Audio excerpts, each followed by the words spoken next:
Hello नमस्ते and very good morning to all. The notebook IAS education for all channel पे आप सभी का स्वागत है। द हिंदू के नए सेशन के साथ आज फिर हम हाजिर हैं। 11 मई है आज, और आज जो भी इंपॉर्टेंट न्यूज़ आई हुई है उसको देख लेंगे।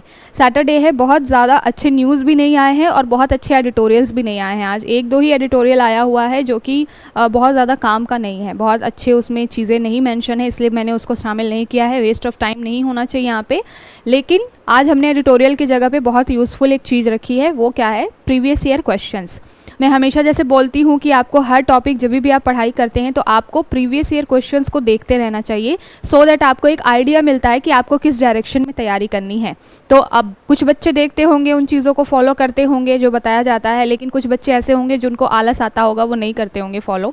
तो इसलिए आज मैंने खुद जो है 5-6 क्वेश्चन जो अपनी पीपीटी में शामिल कर दिए हैं, और ये वो क्वेश्चन है जिनको हमने इस थ्रू आउट द वीक हमने इस पूरे हफ्ते में जिस क्वेश्चन को पढ़ा है, जैसे कि आपका ज़मीन से रिलेटेड जो भी है, पहली अनुसूची 9वीं अनुसूची से रिलेटेड मामले हैं, तो ये सारे क्वेश्चंस जो हमने इस पूरे वीक, कुछ ऐसे न्यूज़ है जिसको हमने कवर किया हुआ है, उससे रिलेटेड क्वेश्चन अगर कहीं आए हुए हैं किसी साल यूपीएससी के द्वारा पूछे गए हैं, तो उसको मैंने पीपीटी में शामिल कर लिया है। तो उसको हम देखेंगे। आज सिर्फ क्वेश्चन बताया जाएगा, उसके बाद इसका आंसर जो है डिटेल एनालिसिस वो कल किया जाएगा।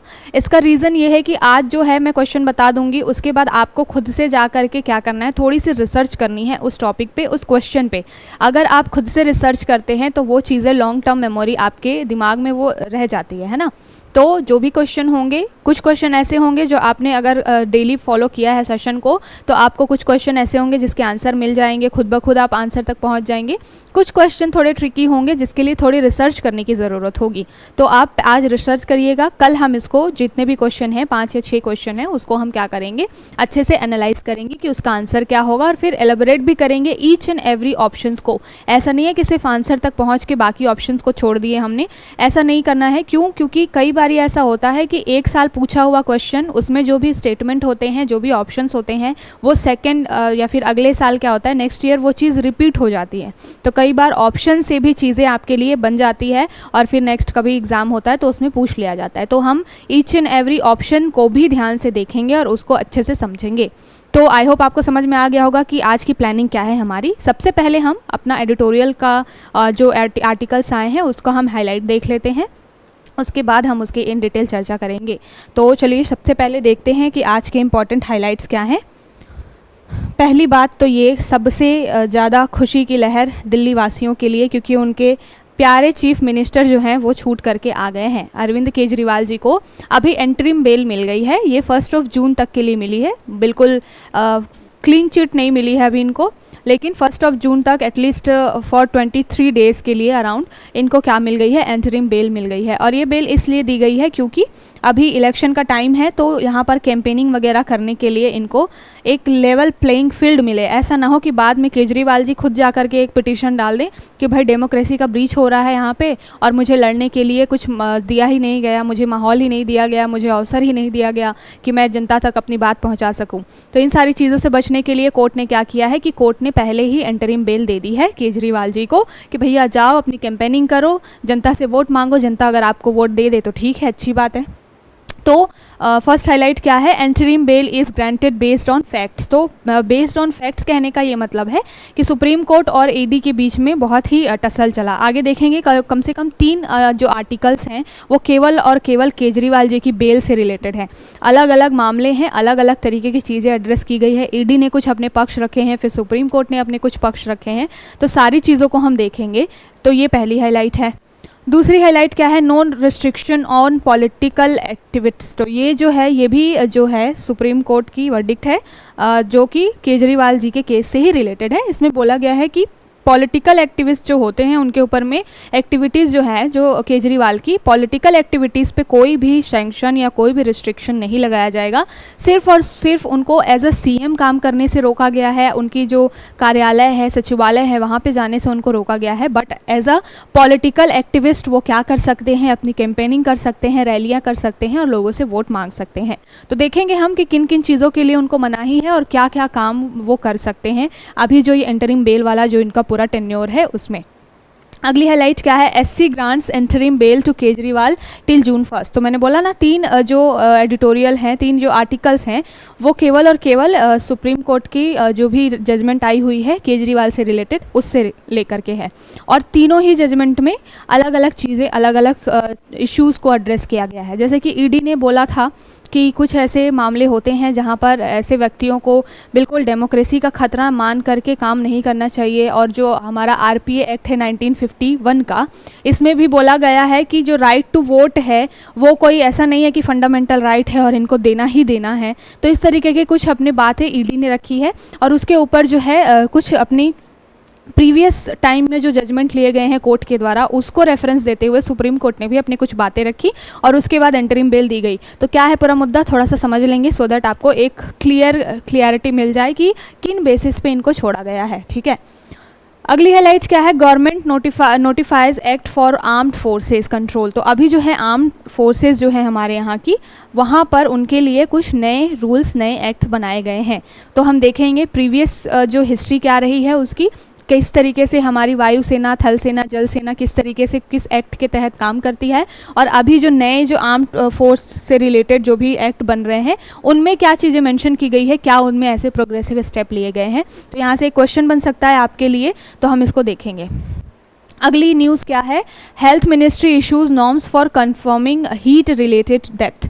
तो अभी जो है हेल्थ मिनिस्ट्री ने एडवाइजरी जारी की है सारे हॉस्पिटल्स को, चाहे वो प्राइवेट हो चाहे वो गवर्नमेंट हो, सारे हॉस्पिटल्स को एडवाइजरी जारी की है। हीट वेव से रिलेटेड है ये पूरी एडवाइजरी, और उसमें बोला गया है कि अगर हीट वेव जैसी केसेस बढ़ रहे हैं तो वहाँ पर सारे हॉस्पिटल्स में पूरे जो इंफ्रास्ट्रक्चर है वो होना चाहिए, सारे संसाधन, सारे रिसोर्सेज मौजूद होने चाहिए, सो दैट ये केस ना आ जाए कि हीट वेव की वजह से लोगों को अस्पताल में भर्ती किया गया और वहाँ पर बेड ही नहीं है, वहाँ पर कुछ इक्विपमेंट नहीं है जो उनके इलाज के लिए ज़रूरी है। तो इस तरीके की पहले ही हेल्थ मिनिस्ट्री ने एडवाइजरी जारी कर दी है सारे जो हॉस्पिटल्स हैं कि सारी व्यवस्था आप करके रखिए, क्योंकि अभी जैसे जैसे मई से लेकर के जून तक का, मिड जून तक का जो पूरा समय रहेगा उसमें गर्मी और ज़्यादा बढ़ेगी। तो इसको ध्यान में रखते हुए सारे सेफ्टी मेजर्स लेने के लिए एडवाइजरी जारी की गई है। अगली न्यूज़ क्या है, पॉलिश फार्मर मार्च अगेंस्ट EU क्लाइमेट पॉलिसी। अब ये जो है इंटरनेशनल रिलेशन से रिलेटेड मुद्दा है। जो पोलैंड है वहाँ पर जो किसान हैं वो क्या कर रहे हैं, जो भी गवर्नमेंट है वहाँ की उससे लड़ रहे हैं, किस मामले में, क्लाइमेट चेंज के मामले में। मुद्दा क्या है उसको हम देखेंगे फिलहाल, और इस तरीके के केसेस हर जगह आते हैं, पर ये केसेस ये जो केस है वो थोड़ा सा यूनिक है। यहाँ पे गवर्नमेंट चाहती है कि जो किसान है वो क्लाइमेट को ध्यान में रख करके काम करें, और किसानों का ये कहना है कि हमारी खुद की ज़मीन पे हम एक स्लेव की तरह, एक दास की तरह काम नहीं कर सकते। हमारी ज़मीन है तो हम क्या उगाएंगे, क्या नहीं उगाएंगे, किस टाइम पे उगाएंगे, ये हमारी किसानों की अथॉरिटी है, उनका अधिकार है। तो गवर्नमेंट हमको ये ना बताए कि हमको क्या उगाना है क्या नहीं उगाना है। तो क्या मैटर है, बहुत ही अलग यूनिक सा मैटर है, तो देखेंगे उसको। अगली न्यूज़ क्या है, India backs Palestine's bid for full UN membership. तो अभी यूनाइटेड नेशन में जो सिक्योरिटी काउंसिल है वहाँ पे जब से ये इजराइल और पैलेस्टीन का वॉर चल रहा है तब से लेकर के यूनाइटेड नेशन की जो सिक्योरिटी काउंसिल है वहाँ पर एक मुद्दा निकल के आया है कि पैलेस्टीन के साथ में बहुत गलत हो रहा है, वहाँ के लोगों के साथ बहुत गलत हो रहा है। तो कैसे उन सारी चीज़ों को ओवरकम करना है, ठीक करना है। साथ के साथ में अभी एक बात ये भी चल रही है कि पैलेस्टीन को क्या कर दिया जाए, UN में एक फुल मेंबरशिप दे दी जाए। तो उसके लिए वोटिंग कराई गई थी। लगभग 143 लोगों ने क्या किया है, इनके फेवर में, पैलेस्टीन के फेवर में वोट किया है। उनमें से एक इंडिया भी है।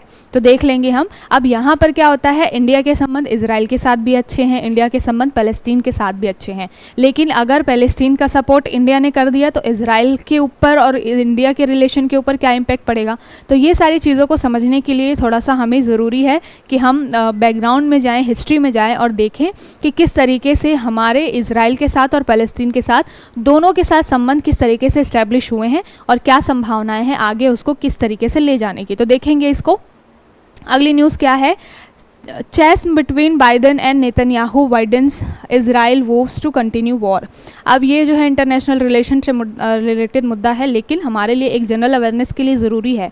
क्योंकि जहाँ पर USA आ जाता है और USA का किसी के साथ कॉन्फ्लिक्ट होता है, किसी के साथ में कोई भी इशू निकल के आता है, उसका इम्पैक्ट ओवरऑल वर्ल्ड पे पड़ता है। और इंटरनेशनल रिलेशनशिप एक ऐसी चीज़ है, एक कंट्री के साथ में अगर दूसरे कंट्री का कोई भी चीज़ हुआ, कोई भी मुद्दा गरमाया, उसका इम्पैक्ट जो है वो सभी कंट्री कंट्रीज़ को भुगतना पड़ता है, बीट वो चाहे वो ट्रेड के फॉर्म में हो, क्रॉप्स के मामले में हो, इंपोर्ट एक्सपोर्ट के मामले में हो, है ना।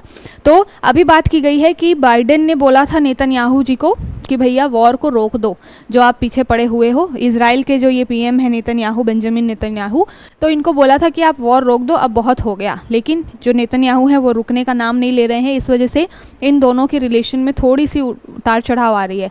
जो यूएसए है वो बहुत हद तक सपोर्ट करता है इजराइल को, लेकिन अभी उन्होंने बोला था कि हम अगर इन्होंने वॉर नहीं रोकी तो अब हम कुछ ऐसे हैवी जो इक्विपमेंट्स जो होते हैं, वॉर इक्विपमेंट्स होते हैं, हथियार होते हैं, उसको हम इजराइल को प्रोवाइड नहीं करेंगे। तो इससे रिलेटेड कुछ मामला आया है, थोड़ा सा ओवरव्यू देख लेंगे। उसके बाद जैसा कि मैंने बताया, आज एडिटोरियल्स अच्छे बिल्कुल भी नहीं हैं, न्यूज़ भी बहुत कम आई हुई है। तो आज हम लास्ट में क्या करेंगे, जो भी प्रीवियस ईयर के क्वेश्चंस है, ये वो क्वेश्चन है जो इस पूरे हफ्ते हमने जो भी टॉपिक डिस्कस किया है उन टॉपिक से रिलेटेड क्वेश्चन है।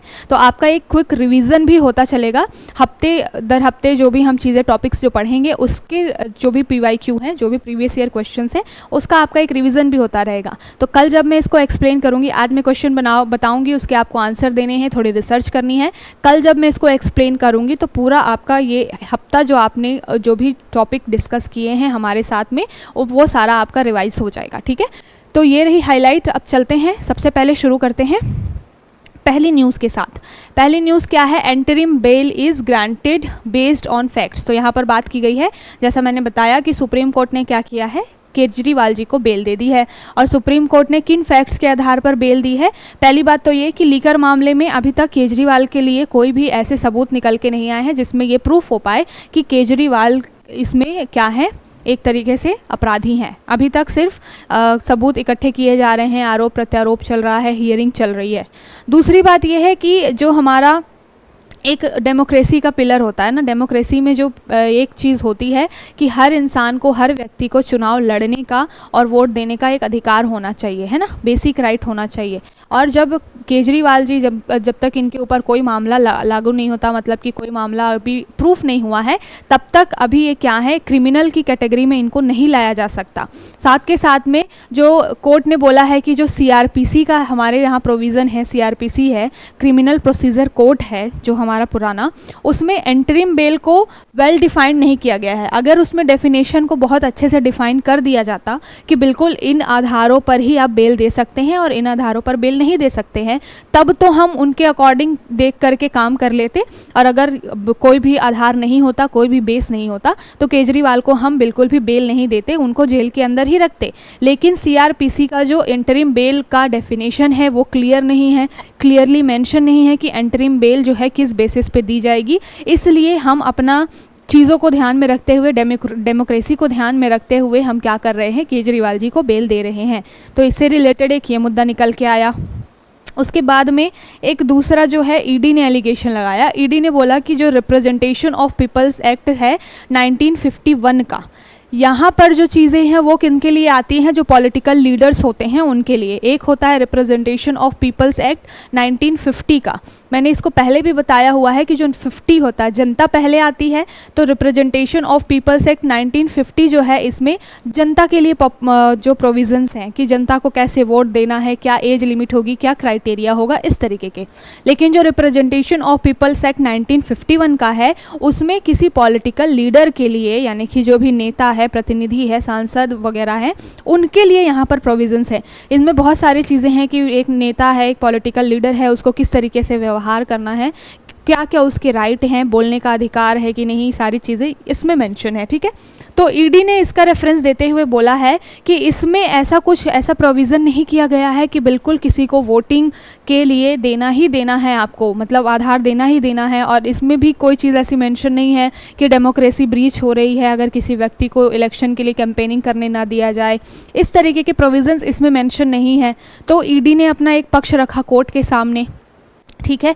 फिर इसके ऊपर मुद्दा चला। उसके बाद में क्या हुआ, जो कोर्ट है उन्होंने फिर से एक बात बोली। कोर्ट ने क्या बात बोली कि इसी तरीके से एक मामला आया था आंध्र प्रदेश के चीफ मिनिस्टर को लेकर के, ठीक है। तो जब आंध्र प्रदेश के चीफ मिनिस्टर को, चंद्रबाबू थे वो शायद, जब सीएम थे वो आंध्र प्रदेश के, तो उनके रिगार्डिंग भी सेम केस था और कोर्ट में गया था वो मामला और उनको भी बेल दी गई थी, ठीक है। तो सुप्रीम कोर्ट ने फिर से उसका रेफरेंस दिया और बोला कि जब हमने अपने प्रीवियस जो एक्टिविटी थी, प्रीवियस जो हमने जजमेंट ली थी, उसमें हमने इस तरीके की चीज़ें की थी, क्योंकि वहाँ पर भी कुछ फैक्ट नहीं मिल पाए थे और कुछ क्लियरिटी नहीं आ पाई थी, इस वजह से तो हम उसका रेफरेंस लेते हुए हम इनको भी बेल दे रहे हैं। ये बेल कब तक के लिए दी जा रही है? 1 जून के लिए दी जा रही है। और फिर से क्या होगा, वापस से ये वापस चले जाएंगे जेल में। अब जब इनको इंटरिम बेल दी गई है तो इनके ऊपर कुछ लगाए गए हैं लिमिटेशंस, जैसे कि ये अपने सीएम के अधिकारों का प्रयोग नहीं करेंगे, कोई भी फाइल वगैरह है वो बिल्कुल भी सिग्नेचर नहीं करेंगे, अपने सेक्रेटरीट में नहीं जाएंगे, अपने कार्यालय में नहीं जाएंगे, ठीक है। अभी इनको इंटरिम बेल सिर्फ इस बिहाफ पे दी गई है कि ये जाकर के पॉलिटिकल जो भी इनकी कैंपेनिंग है वो कर पाएँ, जनता से वोट मांग पाएँ, सो दैट बाद में ये ना हो कि इनको एक लेवल प्लेइंग फील्ड नहीं मिला, चुनाव लड़ने के लिए इनको अवसर नहीं मिला, ठीक है। तो इसलिए ये सारा मुद्दा निकल के आया है। अलग अलग 2-3 आर्टिकल्स के थ्रू इनको चीज़ें बताई गई कि किस तरीके से इनको इंटरिम बेल मिली, ठीक है। तो आई होप आपको समझ में आ गया होगा, क्लियरिटी थोड़ी बहुत मिल गई होगी। तो हमारी अगली न्यूज़ है, ये जो न्यूज़ है आपके जीएस पेपर 3 से रिलेटेड है। जीएस पेपर 3 में जो डिफेंस वाला सेक्टर है, सेक्शन है, वहाँ से डिफेंस जो है बहुत ही इंपॉर्टेंट रोल प्ले करता है, सभी को मालूम है। जिस तरीके के हमारे पड़ोसी हैं, चाहे वो चाइना हो, पाकिस्तान हो, अभी मालदीव जो है नाक में दम किया हुआ है, श्रीलंका जो है वो कभी भी किधर भी चला जाता है, चाइना के साथ, कभी कभी इंडिया के साथ, इस तरीके से, है ना। तो कुछ हमारे इतने अच्छे पड़ोसी हैं जिनको ध्यान में रखते हुए हमको अपने डिफेंस सेक्टर को बहुत ही मजबूत करके रखना होता है। और अभी जो है अगर आप देखेंगे इस गवर्नमेंट में, तो पिछले 3-4 सालों में डिफेंस के ऊपर में खर्च जो है वो बढ़ाया गया है, स्वदेशी की तरफ हम आगे बढ़ रहे हैं। डिफेंस के क्षेत्र में भी बहुत ज़्यादा हम क्या कर रहे हैं, अपने यहाँ पर अपने देश में ही हथियारों को बना रहे हैं, ठीक है। साथ के साथ में अगर आप बात करें कि हर साल जो बजट आता है, अभी तो इस बार इंटरिम बजट आया है, अभी जब नई गवर्नमेंट आ जाएगी तो फुल अपना साल भर का वो बजट पेश करेंगे, लेकिन पिछले बजट की अगर तुलना की जाए तो लगभग 8% ओनली डिफेंस के लिए टोटल उनके बजट का क्या होता है, अलॉट होता है ना। मतलब डिफेंस के ऊपर हम बहुत ज़्यादा ध्यान दे रहे हैं। उसी को ध्यान में रखते हुए इंडिया ने अभी क्या किया है, हमारी जो गवर्नमेंट है, पहले से ही हमारी जो तीनों सेनाएं हैं उनके लिए एक एक्ट बना हुआ है 1950 का, जिसके तहत उनको कुछ अधिकार मिले हुए हैं, जिनके तहत वो गवर्न किए जाते हैं और एक दूसरे के साथ मिलकर के काम करते हैं। लेकिन अभी क्या हुआ है, अभी हमारी गवर्नमेंट ने इंटर सर्विस ऑर्गेनाइजेशंस के लिए भी क्या किया है, एक एक्ट बनाया है। तो इसको क्या नाम दिया गया है, inter service organisations command control and discipline act, ठीक है। 2023 का ये एक्ट है जिसके ऊपर में कुछ नए नए संशोधन किए जा रहे हैं। और ये इसलिए बनाया गया है, मतलब कि अभी तक जो तीनों सेनाएं हैं वो एक अलग हैं, अब जो एक और भी आर्म फोर्स जैसा ग्रुप होगा, जिसमें क्या होगा, एक चीफ व्यक्ति होगा, एक व्यक्ति होगा जो कि सारे ही सेनाओं को एक जगह इकट्ठा करके एक कोऑर्डिनेशन बनाने का काम करेगा।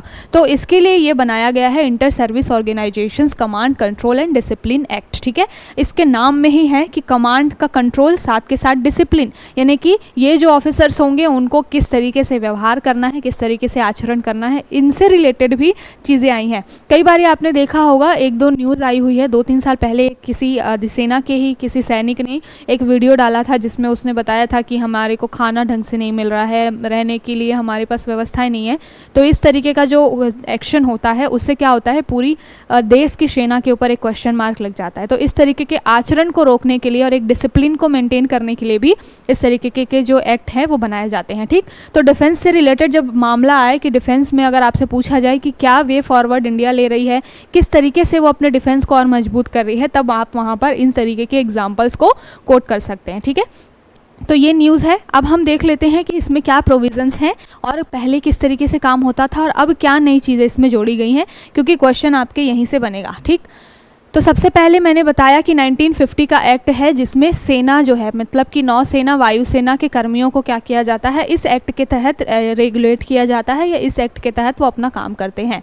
तो सेना अधिनियम है 1950 का, उसके बाद नौसेना अधिनियम है 1957 का और वायुसेना अधिनियम भी है 1950 का। तो इस तरीके से जो है तीनों सेनाएं हैं, इनके लिए एक्ट है और वो अपना काम करती हैं, ठीक। लेकिन अभी क्या किया जा रहा है कि अब कई अंतर सेवा संगठन भी आ गए हैं, ठीक है, जो ISO की बात की जा रही है, तो ये इंटर सर्विस ऑर्गेनाइजेशंस जो होती हैं ये क्या करती हैं, इनको एक तरीके से अलग अलग ऑर्गेनाइजेशंस की सर्विसेज के लोग होते हैं जिनको एक जगह ला करके उनको ट्रेनिंग दी जाती है, संयुक्त प्रशिक्षण दिया जाता है, ठीक है।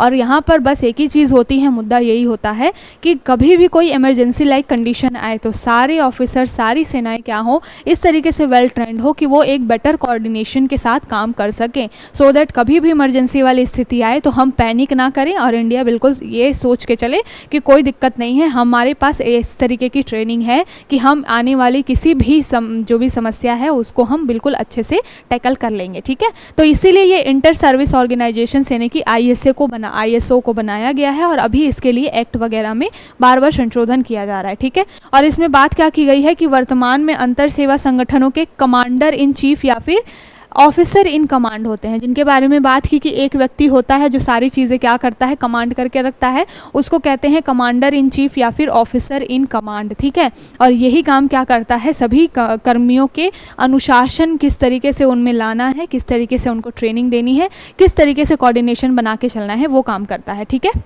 तो ध्यान में रखिएगा, अनुशासनात्मक और प्रशासनिक शक्तियों का यहाँ पर प्रयोग करता है कौन, कमांडर इन चीफ, ठीक है। तो ये सारी चीज़ें हुई। अब इसमें बहुत सारी अलग अलग चीज़ें हैं, किस मिनिस्ट्री के अंतर्गत आता है, तो पहली बात तो डिफेंस रिलेटेड सारे मामले जो हैं वो आपके रक्षा मंत्रालय के अंदर आएंगे।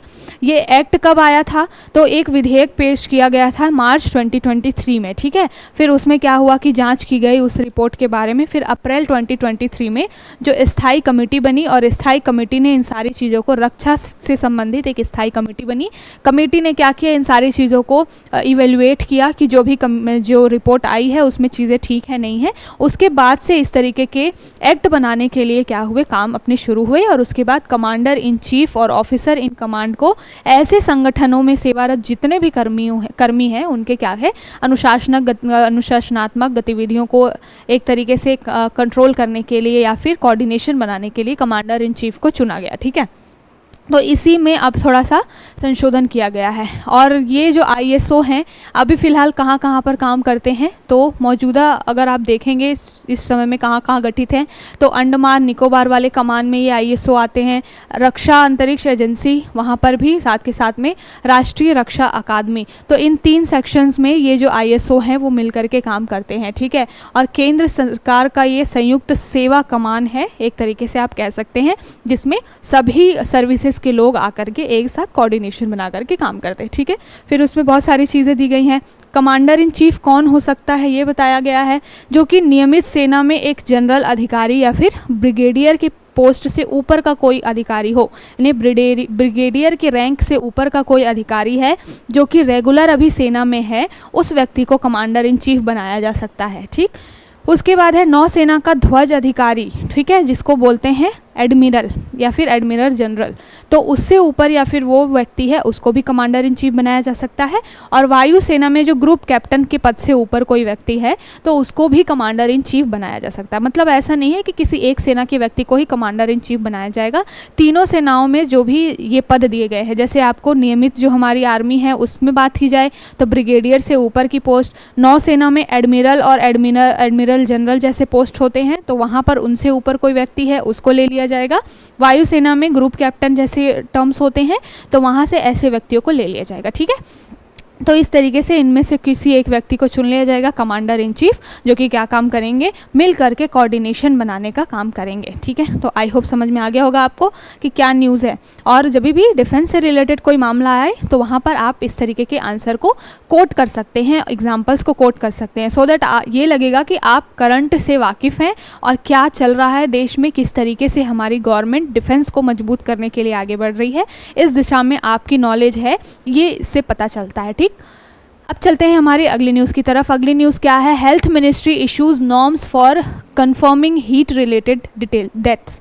तो मैंने बात की कि ये जो एडवाइजरी है वो हेल्थ मिनिस्ट्री ने जारी की है। कौन है मिनिस्टर, मनसुख मांडविया जी, और उन्होंने जो है वो एक एडवाइजरी जारी की है, किसके लिए, जितने भी हमारे यहाँ हॉस्पिटल्स है, चाहे वो प्राइवेट हो चाहे वो गवर्नमेंट हो, उनको बोला है कि अभी जो है हीट की वजह से जितने भी केसेस आने वाले हैं उसके लिए आप पहले से ही अपने यहाँ पे सारे बेड्स, जो भी इंफ्रास्ट्रक्चर है, इक्विपमेंट्स हैं, रिसोर्सेज हैं, जो जो आपको ज़रूरत है वो सारी चीज़ें आप इंश्योर करके रखिए। किसी भी तरीके का ये चीज़ नहीं आना चाहिए कि यहाँ पर इतना बर्डन बढ़ गया, केसेस आ रहे हैं, फिर न्यूज़ निकल के आ रही है कि लोगों के पास में व्यवस्था ही नहीं है, हॉस्पिटल में बेड नहीं है, दिक्कतें हैं। ये सारी चीज़ें नहीं होनी चाहिए, इसलिए एक एडवाइजरी जारी की गई है। ठीक है, तो एक बस जनरल अवेयरनेस के लिए साथ के साथ में इसमें ये भी बोला गया है कि जो ऑटोप्सी वगैरह होती है और जो भी ब्लड सैंपल्स वगैरह लिए जाएंगे या फिर यूरिन सैंपल्स, जो भी चीज़ें ली जाती हैं, तो उसमें किसी तरीके की कोई गड़बड़ी नहीं होनी चाहिए। ऐसा नहीं होना चाहिए कि वर्कलोड बढ़ने की वजह से इधर उधर चीज़ें हो गई।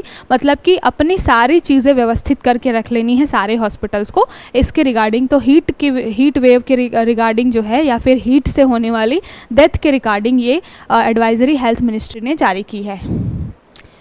ठीक है, अब चलते हैं ये बहुत ही इंटरेस्टिंग टॉपिक की तरफ। ये जो टॉपिक है जीएस पेपर 3 के लिए आपके क्लाइमेट से रिलेटेड है, एनवायरनमेंट से रिलेटेड है, और यहाँ से आप एक यूनिक आंसर जो है वो ले सकते हैं। क्या बात की गई है, अभी इस तरीके के भी कॉन्फ्लिक्ट निकल के आते हैं। हमारे यहाँ चीज़ ये है कि जनता परेशान है कि गवर्नमेंट ध्यान क्यों नहीं दे रही है। अगर एयर पोल्यूशन हो रहा है और बहुत सारी दिक्कतें निकल के आ रही है एनवायरनमेंट से रिलेटेड, तो हमारे यहाँ ये समस्या चलती है कि गवर्नमेंट क्यों नहीं ध्यान दे रही है। और यहाँ पर पोलैंड में जो है वहाँ पर ये समस्या चल रही है कि गवर्नमेंट कुछ ज़्यादा ही ध्यान दे रही है क्लाइमेट के ऊपर, और किसान चाहते हैं कि भैया इस तरीके से काम नहीं चलेगा।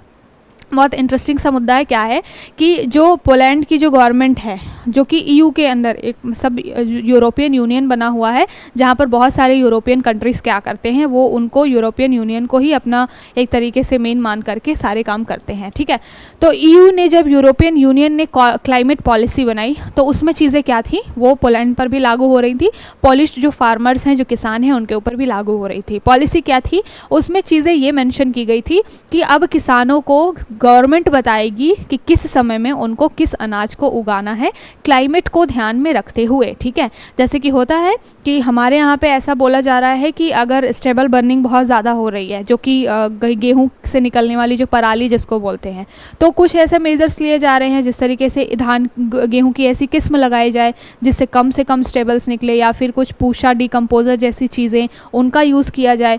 तो ये हमारे किसान तो जो गवर्नमेंट बोलती है उस चीज़ को मानते हैं और इम्प्लीमेंट करने की सोचते हैं, पर यहाँ के जो किसान हैं वो बहुत ही एडवांस्ड हैं और वो अभी प्रोटेस्ट कर रहे हैं इसको लेकर के कि ज़मीन हमारी है, हमें ये राइट होना चाहिए कि हमें किस समय में क्या उगाना है, क्या नहीं उगाना है। गवर्नमेंट हमको नहीं बता सकती कि हम क्या उगाएं, क्या नहीं उगाएं। हम कोई दास नहीं है, हमारी ज़मीन है, तो हम बिल्कुल इसके लिए अथॉरिटी रखते हैं, हमें अपनी किस फसल को उगाना है, किसको नहीं उगाना है। ठीक है, तो यहाँ पर एक अलग तरीके का कॉन्फ्लिक्ट निकल के आया है। गवर्नमेंट जाती है, ईयू जो जाती है वो क्लाइमेट को बचाना चाहती है, और फार्मर्स जो हैं वो क्या कर रहे हैं, अपना जो अधिकार है देख रहे हैं। यहाँ पर एक टर्म निकल के आया है ग्रीन डील। ग्रीन डील इसीलिए बोला गया है, ये ग्रीन डील जो टर्म है वो इससे रिलेटेड है कि किसानों को किस समय में क्या फसल उगानी है ये बताएगा कौन, यूरोपियन यूनियन। और ये ग्रीन डील टर्म जो है वो ईयू से ही रिलेटेड है, एनवायरनमेंट और क्लाइमेट चेंज से रिलेटेड है। तो इससे रिलेटेड मुद्दा आया हुआ है जिसके लेकर के मामला चल रहा है। ठीक है, अब चलते हैं अगली न्यूज़ की तरफ। अगली जो न्यूज़ है वो हमारी क्या है, इसको मैप के थ्रू भी समझेंगे कि क्या है इजराइल और पैलेस्टीन के बीच में क्या इशू है और क्यों हो रहा है। ठीक है, पहली बात ये बोली गई है कि India backs Palestine's bid for full UN membership. तो यहाँ पर यूनाइटेड नेशन में जो है पैलेस्तीन को क्या है मेंबरशिप दिलाने के लिए वोटिंग कराई गई थी। तो लगभग जितने देश हैं, लगभग 193 जो है इसमें हैं देश आते हैं यूनाइटेड नेशंस में, और इनमें से लगभग 143 देशों ने क्या किया है, पैलेस्तीन के फेवर में वोट किया है, और इसमें इंडिया भी एक है। ठीक है, तो भारत ने भी क्या किया है, पैलेस्तीन को मेंबरशिप देने के लिए समर्थन दिया है, अप्रूव किया है। ठीक, तो ये हमारी न्यूज़ है। अब इसकी वजह से क्या होगा, बहुत सारे ग्लोबल लेवल पे कुछ इक्वेशंस चेंज होंगे। ठीक है, इजराइल के साथ भी थोड़ा बहुत चेंजेस हो सकता है। हालांकि इजराइल के साथ हमारे संबंध बहुत अच्छे हैं, तो इस तरीके की चीज़ों का कोई खास फ़र्क पड़ता नहीं है। ठीक है, तो 79th जो सेशन था जनरल असेंबली का, यूनाइटेड नेशन जनरल असेंबली का, उसमें ये सारी चीज़ें बोली गई थी। ठीक है, और ये पूरा जो है आपका मीटिंग हुई, और मीटिंग में पैलेस्तीन के लिए 143 कंट्रीज़ ने समर्थन दिया कि हाँ इनको क्या कर दिया जाए, एक तरीके से यहाँ पर मेंबरशिप दे दी जाए। अब हम थोड़ा सा देख लेते हैं इज़राइल, भारत और फ़लस्तीन के संबंधों के बारे में। 1988 में हमने इस जो फ़लस्तीन है उसको एक राष्ट्र के रूप में, एक देश के रूप में रिकॉग्नाइज़ किया था और सबसे पहले हम ही थे जिन्होंने फ़लस्तीन को एक स्वतंत्र देश माना था। इसके पहले इज़राइल के साथ में कॉन्फ्लिक्ट वगैरह चल रहा था। इज़राइल को हमने से एक देश कब माना था? 1950 के अराउंड में। तो 1950 के अराउंड इज़राइल और भारत के बीच में संबंध स्थापित हो गए थे लगभग, लेकिन जो फ़लस्तीन के साथ है 1988 में हमने रिकॉग्नाइज़ किया और इंडिया फर्स्ट था फ़लस्तीन को रिकॉग्नाइज़ करने वाला। तो इस तरीके का कहीं स्टेटमेंट आपको मिल जाए कि क्या इंडिया फर्स्ट था, तो बिल्कुल इंडिया फर्स्ट था फ़लस्तीन को रिकॉग्नाइज़ करने वाला। अब देखते हैं कि मुद्दा कहाँ पे निकल के आ रहा है। अभी हमने इज़राइल और यूएसए का भी बीच में मुद्दा देखा, वो भी फ़लस्तीन से ही रिलेटेड है। तो यहाँ पर थोड़ा सा मैप के थ्रू पढ़ाई कर लेते हैं कि क्या पूरा मुद्दा है। देखिए, ये जो आपको पूरा हिस्सा दिख रहा है, ये पहले पार्ट हुआ करता था फ़लस्तीन का, ठीक है।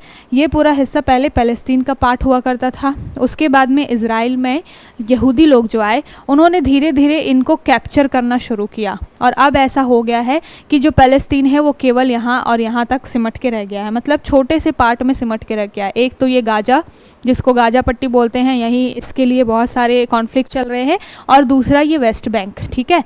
तो ये इतना हिस्सा ही केवल बच रहा है किसके लिए? फ़लस्तीन के लिए। बाकी ये जो पूरा हिस्सा है इस पर किसने अधिकार कर लिया है? इज़राइल ने। अब इसी के लिए पूरा कॉन्फ्लिक्ट चल रहा है कि अब इज़राइल जो है वो ये जो गाजा है और वेस्ट बैंक है, इसको भी अब क्या करना चाहता है? कैप्चर करना चाहता है, ठीक है। तो ध्यान में रखिएगा क्यों कैप्चर करना चाहता है, क्योंकि वेस्ट बैंक में ये जेरूसलम है और जेरूसलम जो है वो यहूदियों का एक फेमस जो है बहुत ही महत्वपूर्ण धार्मिक स्थल माना जाता है, ठीक है। तो इसलिए इज़राइल चाहता है कि ये वाला एरिया भी हम कैप्चर कर लें। तो ये पूरा मुद्दा है, कॉन्फ्लिक्ट है। अब यहाँ से क्वेश्चन का कैसे बनेगा? यूपीएससी में जनरली आपने लास्ट ईयर पेपर देखा होगा, तो यूक्रेन और रशिया का वॉर चल रहा था और वहाँ पर पूछ लिया गया था क्या? कोई मुद्दा नहीं पूछा गया, कोई चीज़ नहीं पूछी गई। यूक्रेन रशिया के वॉर के लिए पूछ लिया गया मैप, और वहाँ पर भी यूक्रेन का बॉर्डर किससे किससे लगता है, इसके बारे में क्वेश्चन बन गया था, है ना। तो अभी हम यहाँ पर इज़राइल वाला देख लेते हैं कि इज़राइल और फ़लस्तीन के वॉर में किसके साथ में किसकी बॉर्डर लग रही है, ठीक है, क्योंकि यहाँ से क्वेश्चन बनता है। तो देखिए, इज़राइल के साथ में आपको दिखाई दे रहा होगा कि इज़राइल के साथ किसकी किसकी सीमा लगती है। तो ये रहा इज़राइल, इसकी सीमा लग रही है इधर जॉर्डन, ऊपर आपको दिख रहा है ये सीरिया, यहाँ पर आपको दिख रहा है थोड़ा सा हिस्सा लेबनान का, और यहाँ पर आपको दिख रहा है इजिप्ट। तो इज़राइल की सीमा किसके किसके साथ लग रही है? लेबनान के साथ लग रही है, सीरिया के साथ भी लग रही है, यहाँ पर आपको दिख रहा है जॉर्डन के साथ लग रही है, और यहाँ इजिप्ट के साथ लग रही है, ठीक है। तो इस तरीके से आपसे क्वेश्चन पूछा जाता है सीमाओं से रिलेटेड। अब आपको क्या करना है कि मैप में जा कर के आपको देखना है कि कहाँ पर कौन से देश की सीमा इज़राइल के साथ लग रही है और नहीं लग रही है। मेडिटेरेनियन सी के साथ में किसकी सीमा लगती है, नहीं लगती है। ये क्वेश्चन पूछा जाता है मेडिटेरेनियन सी के रिस्पेक्ट में कि क्या जॉर्डन की सीमा मेडिटेरेनियन से लगती है, तो नहीं लगती है। क्यों? क्योंकि बीच में इज़राइल आ जाता है ना। तो इस तरीके से जब आप मैपिंग कर रहे होंगे तो आपको केवल एक सेक्शन नहीं देखना होता है, मैपिंग में आपको आसपास के सभी सेक्शंस देखने होते हैं वहाँ पर कि क्या वहाँ की लोकेलिटी है, कौन सी नदी वहाँ से निकल रही है, कौन सा वहाँ से सागर निकल रहा है, कोई इंपॉर्टेंट कनाल है, कोई इंपॉर्टेंट आपके वाटर स्ट्रेट है, जो भी न्यूज़ में रहते हैं, तो पूरा आपको वो एरिया ही देखना होता है। तो हमने देखा इज़राइल के बारे में, आसपास की कंट्रीज़ के बारे में। अभी आपको मैप में जाकर के इसको खुद से भी एक बार ही देखना है, ठीक।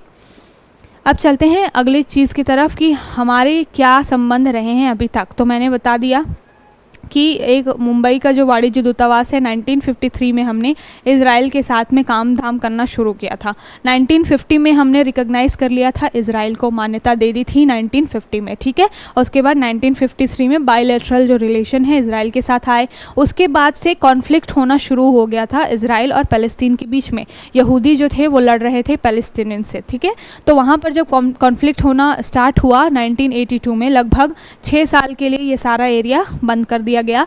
और उसके बाद 88 में क्या हुआ, वापस से फ़लस्तीन निकल के आया और उसने अपने आप को एक स्वतंत्र देश घोषित किया। और इंडिया फर्स्ट था जब उसने क्या किया था, पैलेस्तीन को रिकॉग्नाइज़ किया था। उसके लिए एक और फैक्ट है कि इजराइल में 1992 तक कोई भी भारतीय दूतावास नहीं था, बाद में वहाँ पर चीज़ें खोली गई थी। तो इस तरीके के स्टेटमेंट वाइज क्वेश्चन आपसे पूछ लिए जाते हैं, ठीक है। उसके बाद में मैंने बताया कि ये वॉर चलता रहा इजराइल और पैलेस्तीन के बीच में, उसके बाद कौन निकल के आएगा, इस तरीके की चीज़ें होती रहीं। फिर 1988 में फाइनली जो है वो क्या हुआ, यरूशलेम से चीज़ें निकल के आई और बोला गया कि अब एक स्वतंत्र देश बन गया है, कौन, फ़िलिस्तीन यानी कि पैलेस्टीन, और उसको हमने रिकॉग्नाइज़ भी कर लिया इस तरीके से, ठीक है। साथ के साथ में व्यापार के रिलेटेड अगर हम बात करें, धार्मिक आधार पर भी हमारे संबंध हैं इन देशों के साथ थोड़े बहुत। व्यापार के हिसाब से अगर हम बात करें तो सबसे ज़्यादा हम इजराइल से डिफेंस में इक्विपमेंट लेते हैं, तो इजराइल हमारे लिए बहुत ही इंपॉर्टेंट है, ठीक है। साथ के साथ ह्यूमैनिटेरियन ग्राउंड पे देखा जाए तो हम मानवता के सिद्धांत को, वसुधैव कुटुंबकम को सिद्धांत को बहुत फॉलो करते हैं। तो पैलेस्तीन के साथ अगर कुछ गलत हो रहा है, वहाँ के बहुत सारे लोग मर रहे हैं, तो एक ह्यूमैनिटेरियन मानवता का भी संबंध हम पैलेस्तीन के साथ भी रखते हैं। तो इन सारी चीज़ों को बैलेंस करके चलना क्या होता है, भारत के लिए ज़रूरी होता है, और भारत हमेशा ये करता भी है। जहाँ पर उसको लगता है कि चीज़ें बोलनी है वहाँ पर वो बोलता है, जहाँ पर उसको लगता है कि यहाँ पर चुप रहना ठीक है, तो फिर वो इंटरनल मैटर में नहीं पड़ता दो देशों के, ठीक है। तो ये न्यूज़ थी। अगली न्यूज़ बिल्कुल यूएसए और इजराइल से रिलेटेड है, कुछ खास नहीं है इसमें, बस यही बात चल रही है कि बाइडेन जो है उन्होंने बोला है कि अगर नेतन्याहू ने वॉर नहीं रोकी तो हम अपने यहाँ से क्या नहीं देंगे, हथियार नहीं देंगे। पर नेतन्याहू ने भी बोला है कि अगर कोई व्यक्ति मेरे साथ खड़ा भी नहीं रहेगा तो मैं अकेले खड़ा रहूँगा, लेकिन वॉर तो नहीं रुकेगी।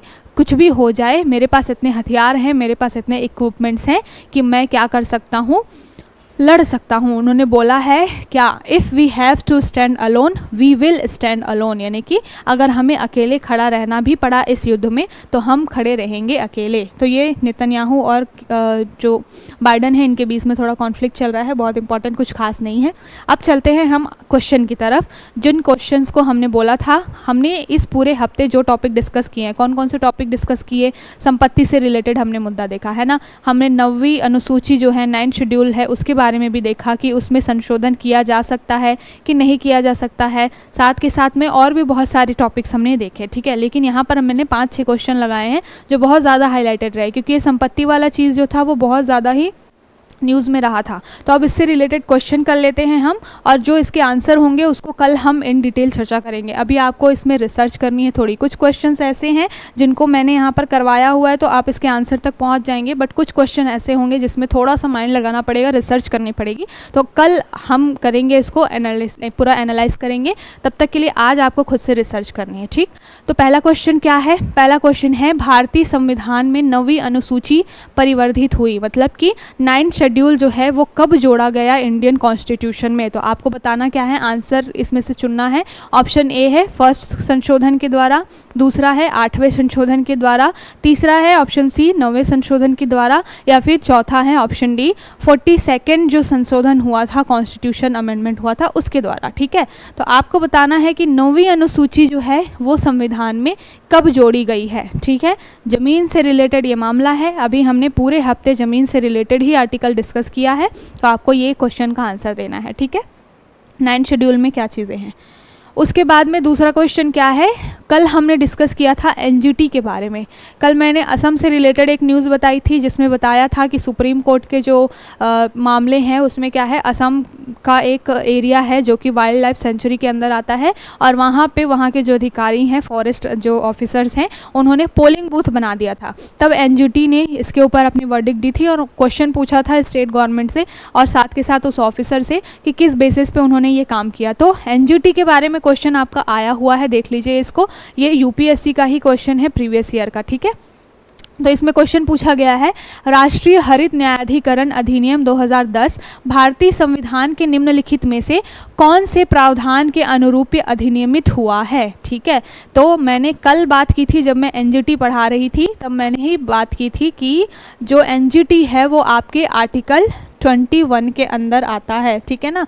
आर्टिकल 21 में क्या आता है, स्वच्छ पर्यावरण, है ना, और स्वच्छ पर्यावरण आपका अधिकार है जो कि आर्टिकल 21 के जीवन जीने की स्वतंत्रता के अंदर आता है। तो उसी से रिलेटेड सीधा सीधा क्वेश्चन पूछा हुआ है। इसमें ऑप्शन क्या है, पहला ऑप्शन है स्वस्थ पर्यावरण के अधिकार के अनुरूप जो अनुच्छेद 21 के अंतर्गत जीवन के अधिकार का अंग माना जाता है, ठीक ठीक है, तो ये पहला ऑप्शन है। ठीक, किसके बारे में बात की जा रही है कि जो एनजीटी है, अधिनियम 2010 है, वो किस प्रावधान के तहत अधिनियमित हुआ है, किस प्रावधान के तहत बना है। ठीक है, तो पहला ऑप्शन क्या है आपका, स्वस्थ पर्यावरण के अधिकार के अनुरूप जो अनुच्छेद 21 के अंतर्गत जीवन के अधिकार का अंग माना जाता है। दूसरा अपना ऑप्शन क्या है, ये है अनुच्छेद 275 के बारे में, कि अनुच्छेद 275 जो है इसके अंतर्गत अनुसूचित जनजातियों के कल्याण के लिए अनुसूचित क्षेत्रों के प्रशासन का स्तर बढ़ाने के लिए प्रावधानित अनुदान, मतलब कि क्या है, आर्टिकल 275 में ST/SC जो जनजाति है उनके लिए कुछ प्रावधान करने के लिए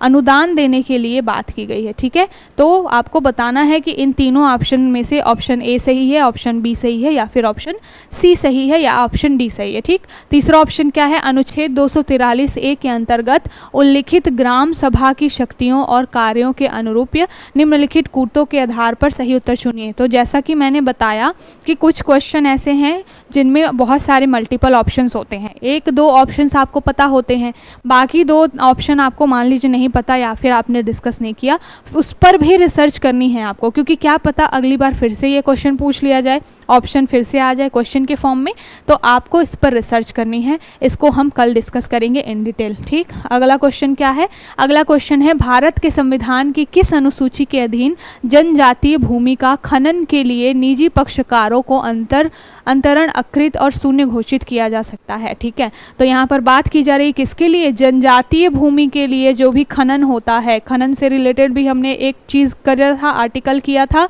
कि माइनिंग से रिलेटेड भी न्यूज़ आई हुई है। कल जो हमने क्वेश्चन किया था वो अरावली रेंज पर माइनिंग से रिलेटेड था। तो यहाँ पर क्वेश्चन पूछा गया है, ये भी यूपीएससी में पूछा गया है आपसे, कि भारत के संविधान की किस अनुसूची के अधीन जो जनजातीय क्षेत्र होते हैं, जनजातीय भूमि होती हैं, वहाँ पे खनन का अधिकार दिया जाता है। तो ऑप्शन क्या क्या है इसके, तीसरी अनुसूची, 5वीं अनुसूची, 9वीं अनुसूची या 12वीं अनुसूची। तो आपको इसका आंसर बताना है कमेंट सेक्शन में, और कल हम इसको डिस्कस करेंगे ही करेंगे। अगला क्वेश्चन फिर से आया 9वीं अनुसूची से, कि भारत की संसद किसी कानून विशेष को भारत के संविधान की 9वीं अनुसूची में डाल सकती है। एक ये स्टेटमेंट है।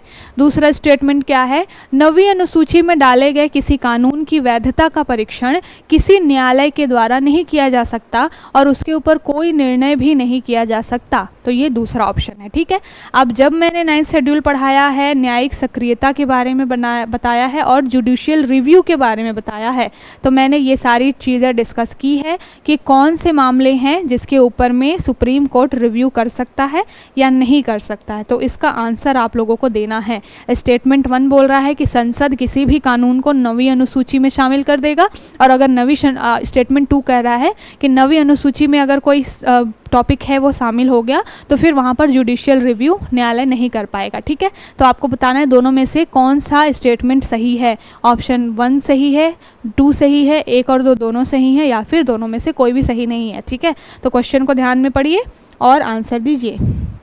उसके बाद क्या है, अगला क्वेश्चन है, ये जो है हम बहुत सारे ऑर्गेनाइजेशंस करते हैं ना इन्वायरमेंट लेवल पे, UNFC वगैरह जैसे हो गया, उससे रिलेटेड है कि United nation framework convention on climate, तो UNFCCC एक अंतर्राष्ट्रीय संधि है जिसका गठन, तो ऑप्शन ए क्या है, स्टॉकहोम में 1972 में संयुक्त राष्ट्र संघ के मानव पर्यावरण सम्मेलन के द्वारा किया गया था। ठीक है, या फिर रियो डी जेनेरियो में 1992 में जो भी बैठक हुई थी उसके आधार पर किया गया था, या फिर जोहान्सबर्ग में 2002 में जो संधारणीय विकास के लेकर के सस्टेनेबल डेवलपमेंट के लिए जो मीटिंग हुई थी उसमें किया गया था, या फिर संयुक्त राज्य जलवायु परिवर्तन सम्मेलन जो हुआ था कोपेनहेग में 2009 में, उसमें किया गया था। तो आपको बताना है कि UNFCCC को किस कन्वेंशन के तहत या किस बैठक में अपनाया गया था। ठीक है, तो ये क्वेश्चन है। साथ के साथ में फिर से एक संपत्ति से रिलेटेड क्वेश्चन आ गया कि भारत में संपत्ति के अधिकार की क्या स्थिति है। तो मैंने बताया हुआ है ये कि ये फंडामेंटल राइट है या फिर लीगल राइट है। ठीक है, याद करिए आर्टिकल 301 या फिर ए मैंने डिस्कस किया हुआ है, मुझे ये याद है, आप लोगों को याद है कि नहीं देखते हैं, कमेंट सेक्शन में आपको बताना है सारे क्वेश्चन के आंसर जितना आप कर पाए। ऐसा कोई ज़रूरी नहीं है कि सारे क्वेश्चंस के बताने हैं, जितने क्वेश्चंस आप यहाँ पर क्वेश्चन देख करके इसका आंसर कर पाए, आपको वो क्वेश्चन का एक कीवर्ड डाल देना है और उसका आंसर आपको दे देना है कि ऑप्शन ए सही है, बी सही है, सी सही है। ठीक है, वीडियो को पॉज करके क्वेश्चन को देख लीजिए, फिर आप उसका आंसर कर दीजिए। ठीक, कल हम इसको इन डिटेल चर्चा करेंगे। ठीक है, तो आज के लिए इतना ही, और आई होप आप लोगों को सेशन अच्छा लगा होगा। आज न्यूज़ बहुत ज़्यादा अच्छी नहीं थी, वो मैं भी मानती हूँ, और एडिटोरियल्स तो बहुत अच्छे थे ही नहीं, लेकिन फिर भी जितना हो सकता था हमने अपने काम की चीज़ निकालने की कोशिश की है। तो कल फिर मिलेंगे, नए जो न्यूज़ होगी, नए टॉपिक्स होंगे उसके साथ में, और आज जो क्वेश्चन हमने देखे हैं उसका हम डिटेल्ड एनालिसिस करेंगे। तो कल, तब तक के लिए बाय बाय, शुक्रिया।